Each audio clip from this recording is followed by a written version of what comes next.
Halo teman-teman semua, Assalamualaikum warahmatullahi wabarakatuh. Bagaimana cara kita menghadapi suatu fenomena problema kehidupan ketika orang itu menjalankan puasa? Puasa yang aneh-aneh, misalnya puasa ngebleng, puasa mutih, puasa pati geni, puasa ngerowot, puasa nyireh, dan lain sebagainya, itu dianggap musyrik dan tabu. Teman-teman coba perhatikan filosofinya seperti ini, teman-teman.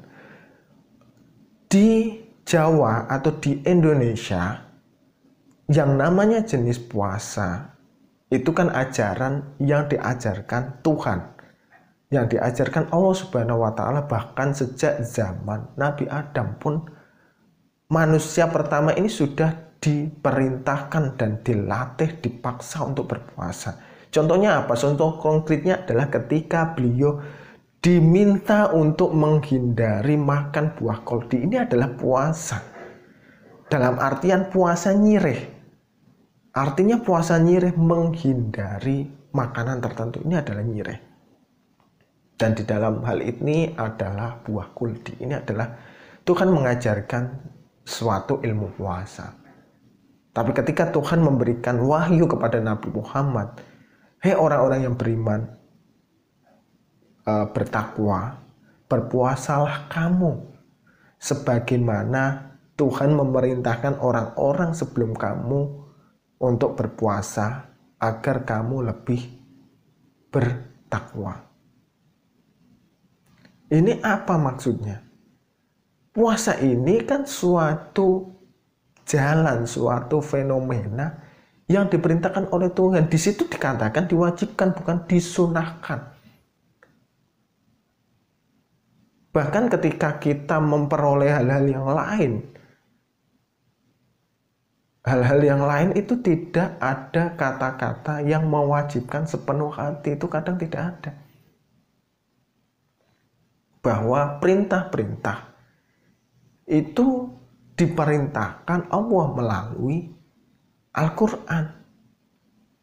Dan salah satu perintah adalah perintah berpuasa. Dan Allah sendiri memerintahkan dengan contoh-contoh yang konkret. Kalau di Jawa misalnya, teman-teman diajarkan puasa bisu atau tidak ngomong dengan orang lain. Ini tujuannya apa? Agar teman-teman tidak keluar kata-kata yang tidak berguna. Dalam artian ketika teman-teman berbicara, ketika ada suatu problematika besar, itu jangan terus berbicara, karena ketika berbicara, walaupun teman-teman menganggap baik, itu bisa menuju ke arah yang salah atau menuju ke arah yang benar. Bisa jadi itu, ada dua kemungkinan. Tapi kenapa kita diminta untuk lebih cenderung diam? Kita diminta untuk mengamati situasi. Biar Tuhan sendiri yang menentukan jawaban yang akan diberikan. Teman-teman dijelek-jelekkan, monggo, diancam, dibunuh misalnya ketika ada suatu problematika, monggo. Teman-teman misalnya mendapat pertengkaran hebat dengan keluarga atau dengan musuh atau dengan siapapun, biarlah mereka sampai pada hal tersebut. Tapi teman-teman lebih cenderung diam. Ini puasa jenis ini itu dilakukan Ibunda Isa. Ibunda Isa ketika hamil tanpa seorang suami itu diperintahkan untuk pergi ke luar kota. Keluar kota di mana penduduk itu akan mengejeknya, akan mengancamnya dan lain sebagainya. Dan di sana itu ada pelajaran besar. Ketika Ibunda Isa ini keluar kota, beliau diperintahkan untuk puasa bisu. Ini tercantum di dalam Al-Quran, teman-teman. Beliau diperintahkan berpuasa, dan biarlah Tuhan sendiri yang menjawab atas apa yang mereka tuduhkan kepada Ibunda Maryam ini. Dan sampai akhirnya suatu saat ketika Ibunda Maryam ini diam, akhirnya bayi Isa yang masih merah itu berkata bahwa ibuku adalah orang yang baik, dia orang yang suci, dan lain sebagainya itu. Ini apa maksudnya? Ini adalah suatu fenomena bahwa diam itu akan memberikan jawaban tersendiri bagi mereka. Dan selanjutnya, puasa nyireh. Ketika Tuhan memberikan perintah puasa, ini tidak selalu kita itu memiliki kesadaran diri. Terkadang perintah puasa itu dipaksa untuk berpuasa, tidak selalu berpuasa dengan kesadaran diri, kadang diperintah, dipaksa. Contohnya apa? Ketika teman-teman di posisi misalnya set momen kesedihan, momen keterpurukan teman-teman. Belum tentu teman-teman sehari itu bisa makan 3 kali bahkan 4 kali. Belum tentu teman-teman bisa jalan-jalan ke luar kota, luar negeri. Belum tentu teman-teman itu bisa misalnya mendapat makanan-makanan yang enak. Belum tentu. Bisa makan saja itu kadang lebih dari bersyukur. Oleh sebab itu ketika teman-teman meminta wasilah rezeki, meminta suatu kerezekian, kekayaan, cobalah teman-teman menjadi wasilah bagi rezeki orang lain. Entah itu memberikan sedekah, entah itu membangun perusahaan, lapangan kerja, dan lain sebagainya. Seperti itu teman-teman. Dan puasa jenis nyireh ini itu juga dipaksa oleh Tuhan kepada Nabi Yunus. Ketika beliau dimakan oleh paus, beliau harus puasa ngebleng di sana selama 40 hari kurang lebih. Di dalam perut ikan paus tersebut beliau berzikir, bermeditasi, berzikir kepada Tuhan, memohon ampun, memohon suatu doa-doa tertentu. Ini puasa ngebleng. Dan ketika dikeluarkan dari perut paus, itu dalam artian Nabi Yunus itu kan juga diselamatkan dari bencana yang dia alami. Terhadap siapa? Terhadap kaumnya yang membangkang. Terus dia dikeluarkan di suatu pulau. Beliau makan makanan yang disediakan oleh Tuhan. Makan makanan ini berupa makanan tumbuhan. Beliau menghindari makanan yang bersifat hewani. Ini apa maksudnya? Ini adalah puasa nyireh. Dan ketika puasa nyireh dan ngebleng ini dilakukan oleh Nabi, apa pendapat teman-teman tentang puasa ini? Dan orang-orang Jawa cenderung itu mengadopsi, bukan membentuk mereka membuat suatu amalan tersendiri, bukan. Mereka cenderung, orang-orang Jawa pada zaman dahulu, kenapa ilmu-ilmu Jawa itu cenderung sakral? Itu karena mereka melakukan dengan meditasi, tafakur, merenung. Dan ketika orang yang mampu mencapai titik hening, titik tafakur, titik merenung, meditasi ini, biasanya mereka akan memperoleh wahyu-wahyu tertentu. Mereka menemukan guru sejati, mereka menemukan rasa yang terdalam dari dalam diri manusia itu sendiri. Setelah puasa nyireh ini dilakukan, ada cerita lain yang dilakukan oleh Nabi Allah Musa. Musa diperintahkan untuk berpuasa di Bukit Tursina ketika beliau meminta wahyu. Beliau akan menjalankan puasa selama 30 hari karena suatu kesalahan tertentu. Beliau disuruh menambahkan dengan 10 hari jadi genap 40 hari. Ini maksudnya apa? Yang namanya puasa itu tidak melulu teman-teman akan berhasil. Teman-teman bisa saja memperoleh halangan, katakanlah nafsu teman-teman masih menyala, teman-teman masih dipenuhi amarah, teman-teman melihat suatu hal yang bersifat dosa dan lain sebagainya. Ini sebenarnya adalah suatu tantangan tersendiri dalam bertirakat, dalam berpuasa. Ketika teman-teman melakukan puasa tersebut, udah jebret, teman-teman melakukan puasa, genapi saja selama 40 hari. Kenapa orang-orang Jawa cenderung memerintahkan 40 hari atau 41? Kalau 40 hari itu kan atas dasar dari orang-orang terdahulu itu. Kalau 41 karena Tuhan itu menyukai yang ganjil-ganjil, jadi mereka menambahkan 1 angka di belakangnya untuk berpuasa itu. Dan ketika mereka berpuasa, jebret, mereka akhirnya mendapatkan wahyu. Apakah bisa bertemu Tuhan? Nabi Musa aja ketika ingin bertemu Tuhan, dibilang kamu tidak akan mampu. Coba lihatlah gunung-gunung itu, diperlihatkanlah Tuhan kepada gunung-gunung itu, langsung hancur lebur kan. Terus Nabi Allah Musa itu meminta maaf kepada Tuhan bahwa beliau zalim terhadap dirinya sendiri dan meminta maaf itu. Itu Nabi Musa. Belum nabi-nabi yang lain. Nabi Sulaiman, ya Nabi Daud yang melakukan puasa Daud.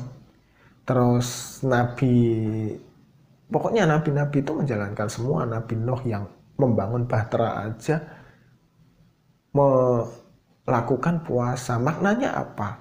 Ketika kamu melakukan suatu hajat besar, membuat kapal pada waktu itu Nabi Nuh, iringilah dengan laku tirakat, yaitu dengan berpuasa. Maka hajat yang kamu cari, hajat yang kamu inginkan itu akan tercapai dengan baik. Kamu akan mendapatkan petunjuk-petunjuk dari Tuhan untuk mengejar hajat tersebut. Itu adalah makna dari puasa untuk pengejaran hajat. Lalu apa ketika kita diperintahkan puasa mutih? Ini puasa mutih kan yang ajaran para wali, karena di Jawa makanannya adalah makanan dari nasi. Kalau mungkin di Arab mungkin bukan puasa mutih, puasa nyoklat, karena makanannya adalah makan kurma kan, seperti itu. Ini puasa mutih.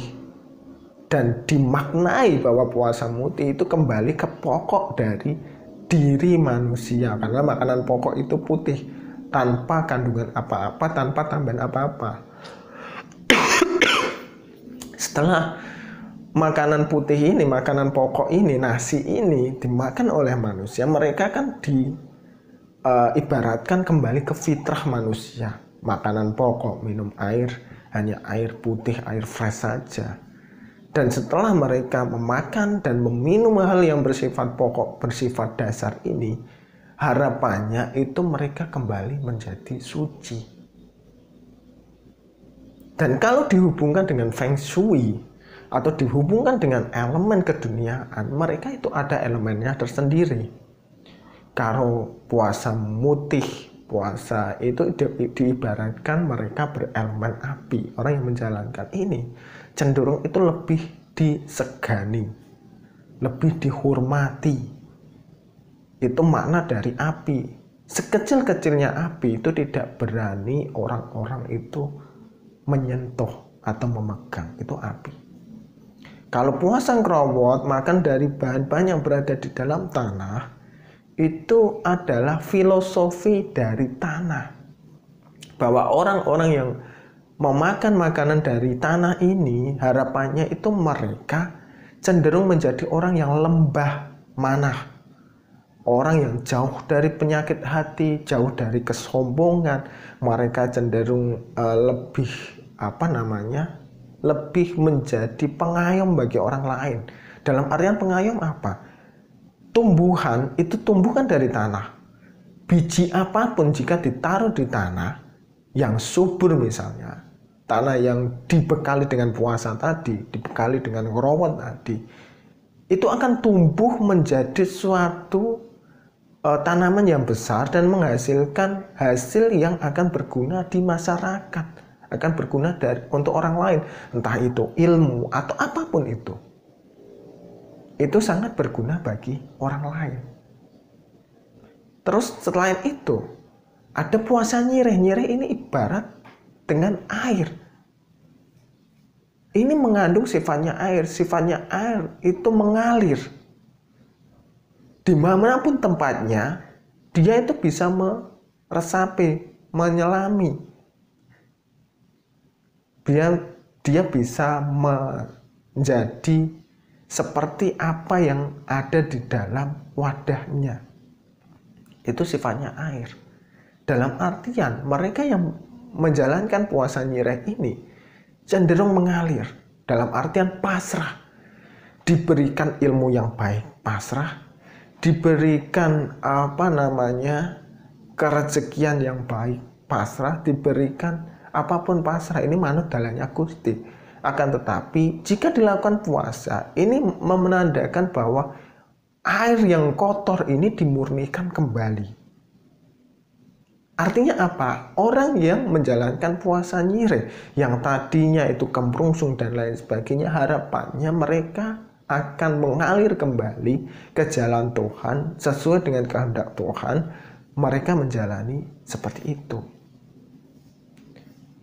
Terus yang berikutnya adalah puasa ngebleng.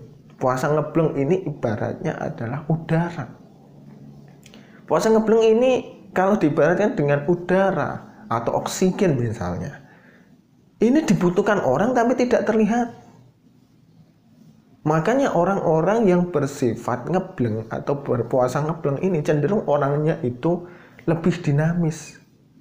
Mereka cenderung akan mendapatkan ilmu-ilmu kewaskitaan tertentu. Mereka tidak terlihat atau mencapai ma'rifatullah, katakanlah seperti itu. Tidak bisa dilihat secara nyata seperti apa sih, tapi mereka dicari dan dibutuhkan.